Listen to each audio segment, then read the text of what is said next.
วัสดีทุกคนนะมื้อนี้ข่อยสิพาเบอร์วิธีการที่เขาไข่เนาะเบอร์แล้วก็เจ็บหัวไปนำออเดอร์ที่ข่อยเข้าไว้ทั้งหมดตอนนี้แม่น3ออเดอร์เนาะรอไซต์ต่อออเดอร์นี่ 0.01 เนาะข่อยเข้าแล้วก็ลงมาอีกนึงให้ข่อยแล้วก็ถือลากขึ้นไปเมื่อกี้ลากขึ้นไปตัวเกลือพอสิแตแล้วมันเหลือแต่อีกนึงแต่วันตอนนี้ลงมาแล้วลงมาบัวอยู่เนาะตอนนี้กำลังบัวอยู่45 46 47อยู่เนาะโอ้ส่วนนี้เททองคำมันเป็นจังได๋ทุกคน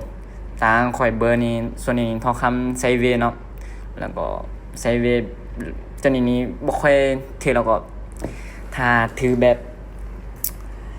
ว่าที่พี่หลายจุนี่ได้พี่วันตลอดเนาะหนึ่งในนั้นก็คือข่อยนี่แหละแต่ละเทื่อข่อยว่าที่พี่ระดับ5 6 คือไปตลอดคือมื้อนี้ก็คือกันจะได้พี่วานเลยพาเฮาไปเบิ่งนางการเอาว่าพี่วานที่ข่อยหมายถึงนี่มันเป็นจังได๋แท้อ๋อเจ็บใจให้มื้อนี้นะเจ็บใจกับตัวเองตอนนี้ก็ลงมาเนาะเอางามๆเลยกำงามๆลงมาเลยลงมาแบบกระถือเทคไข่สุดยอดโอ้บัว60ไปแล้ว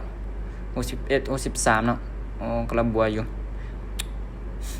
แบบพอสีฟ้าได้เฮพอสีฟ้าจะนี่อ๋อมีกำลังใจมีแฮนแบบเขาขาตัวเองแล้วนะว่าคิดแบบว่าโอ้มื้อนี้ข่อยวิเคราะห์ถือแล้วถือท่าแล้วนี่ถือ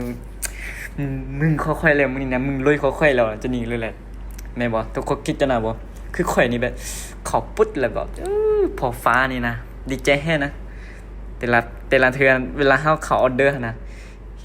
พอตัวเองฝันนะสีฝันเป็นจังนี้นะงามๆเลยแต่เวลาแดงนี่โอ้กี่ขอบ่รู้ว้าก็กระเทศไข่เนาะโอ้เช่าบัวเก่าสิไปอยู่แล้วโอ้สุดยอดมันลงมาบ่อยู่เลยพี่น้องก็สิ5ก็สิ10ก็12ก็16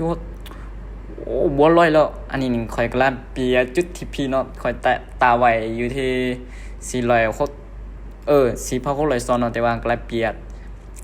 4,558สุดท้ายมันบ่ลงมาที่พี่ให้ข่อยมันคือไปอีกนี่ปอลงมาบางงานถ้าข่อยออดบ่นี่นะจุดนี้นะข่อยคิดว่าดิมานตัวเก่านะสามารถแบบทะลุลงมาได้นี่แต่ว่าสุดท้ายก็บ่ได้เป็นที่เฮาว่าไว้เนาะบ่ได้มันดิก็คือไปนี่ตอนนี้กำลังบัวลอยไปอยู่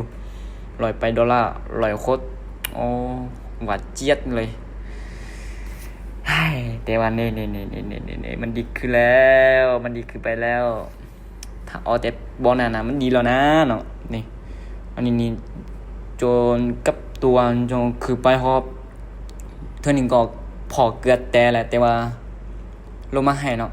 ลงมาให้คือไปประมาณ5,000จุดแล้วก็ลงมาให้คือไปประมาณ5,000จุดไปแล้วก็ลงมาเมื่อกี้ข่อยบัวนี่6,000ไปจู้ได้มึงกินตัวหั่นน่ะแต่ข่อยบ่ได้เอาซื่อๆมันลงมาบวชประมาณเท่านี้ลงมาบวชให้ประมาณ$60 50ไปดอลลาร์เนาะแต่ข่อยยังบ่ได้เอานะข่อยคิดว่าสิลงมาอีนี่แต่มีเบอร์ไปนำกันแล้วก็บ่แล้วก็เจ็บหัวเว้ยมื้อนี้นะนี่ลงมาบักงามๆให้กลายไปใจให้เฮาเนาะนี่ดีคือไปสุดท้ายบัวแต่เซาซอยอยู่แม่งเอ้ย